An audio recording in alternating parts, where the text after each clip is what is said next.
Welcome back to part 2 of the Lepro 1000 45 ACP reloading. Today we're going to discuss the different components that you need to make a bullet. It's the wrong term to make ammunition. I'm going to be trying to be careful on how I use my terminology. People refer to a completely done round as a bullet, and that's not entirely correct. Let's open up these.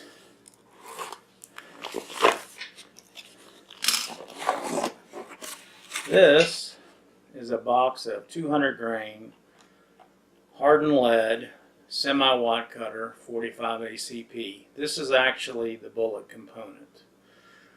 This is actually the casing. And then these are the primers that actually go into the bottom of the casing that makes the gun charge and fire. Let's see if you can see those. Little silver things or gold sometimes. When the completed thing is done and together, that's ammunition. So bullet, casing, primer, and of course you'll have powder inside. There's 500 in here. These came from Summers Enterprises. And then I've got an older box here of ammo. Let's see, again, wrong terminology. Of bullets, 45 ACP. And these were made by Zero. And these are very good bullets. I find that the Summers are the least expensive. I was buying some from Space Coast. I cost average. These were bought 2013, and these were bought 2016. The cost for the box here was $33.66. This one at the time was $47.82. So this guy's a lot cheaper.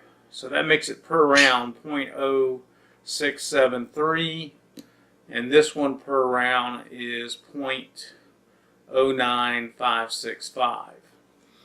I cost average based on my inventory. So what's in my inventory is everything combined, and when I get done I'll let you know what the total cost per round was. You'll find that reloading is immensely less expensive. A little time consuming, but it's worth it.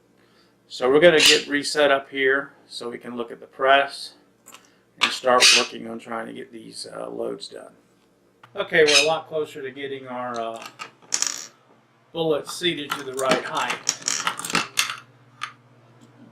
Let's see here. We're 10 thousandths over right now. And you think that would make a difference, but it does. So right now it's down to fine adjustments. And this is tedious. Just took it down a couple. Alright.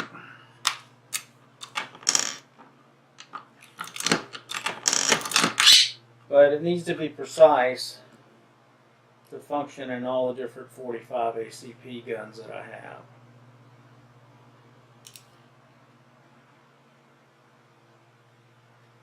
And I'm going to say that's really close. So we're going to go ahead and run one completely through this time. Powder dump. Grab a bullet. Slap her in there. Run it up. Bring it around and let's see. It's just a little bit still over. I'd rather it be a little shorter than a little longer. I have some guns that are pretty fussy. I'm still 5 thousandths over.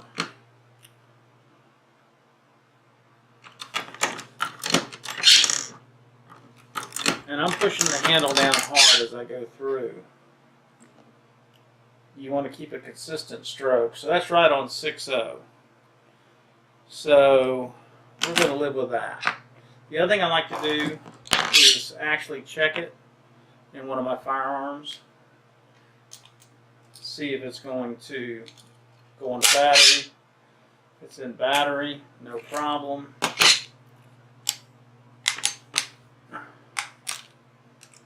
Take it out of battery. We'll actually put one in the magazine. See if it will feed. And it does. So I feel fairly confident that this gun is going to run. So next thing we're going to work on is the taper crimp. I raised the camera up something so you can see what I'm trying to do, but you're not going to have a real clear view of it. There is a taper crimp die here, and what I'm doing is running the bullet all the way up in and completely tightening it up as tight as I can tighten it. Then I'm going to back the round off and do one complete turn, half turn, I'm sorry, of the die. I have to make myself a die wrench. Got tired of trying to get into all these tight spots. This thing is awesome. Just took and machined down a 1 1/8 size wrench is what this is, and just took all the sides off of it. So now this allows me to tighten it a lot easier in this die set. Alright, so that's correct. I'm going to run it up and just kind of look at it to see if I got the taper that I think I should have gotten. And you can usually measure it just to see if you got it a little bit shallower than the casing itself. And in this case, it's a little bit more. So I am going to loosen this up and bring it down just a little bit more. And like I say, once you get all this set up, it's not as big a deal. You can run through this ammo pretty darn quick. I'm going to turn it around and see where we're at.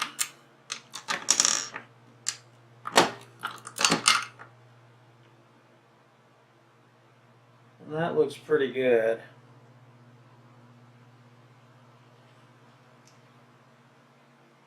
Still not real happy with it, but it's down a little bit further than what I had earlier. So I'm going to run it down just a touch more. It may be overkill. Let's try to tighten it up. Let's see if that's going to... Dog's going to hunt.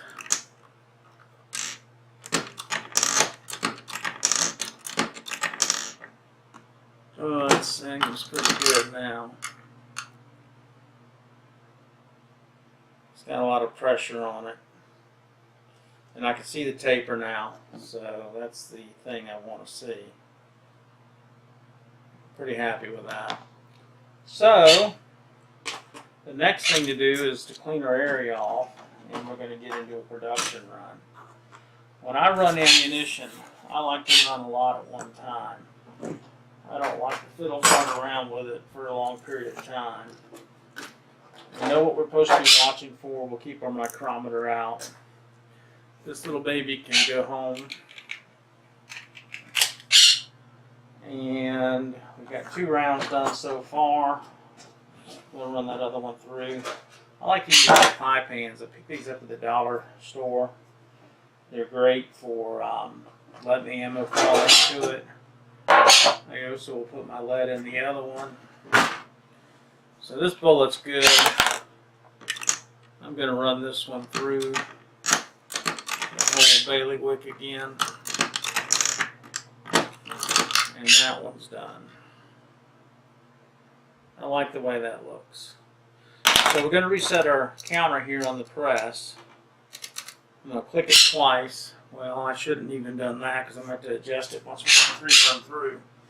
But we're going to run our bullets over here to this other pan so they're easier to get to. These things are done. And then, I don't know if I can get a shot of this. Let's see if I can. This is my casings that I've got ready to go. I don't know if you can see that or not. I keep the cardboard boxes inside the lids of the primer, so I know exactly how many is in this thing. And there's 1,200.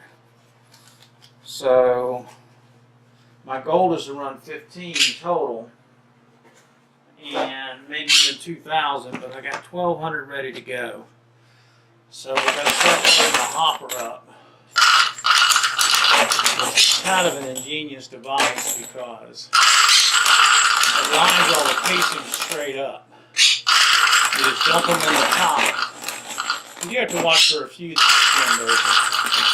But for the most part, they're right upside right, and you don't have to worry about it. And that's going to run for a little while. So we'll get this back on the floor. This is very heavy. Casings, bullets. So let's see what a production run starts to look like. Alright. So these will automatically drop. As you can see, there's one right there. So it's going to go up and get the powder. Next one drops. You're going to put the bullet on. I'm going to move this mirror out of the way. It's an observation mirror. Go up, seek the bullet, come around, seek the next bullet.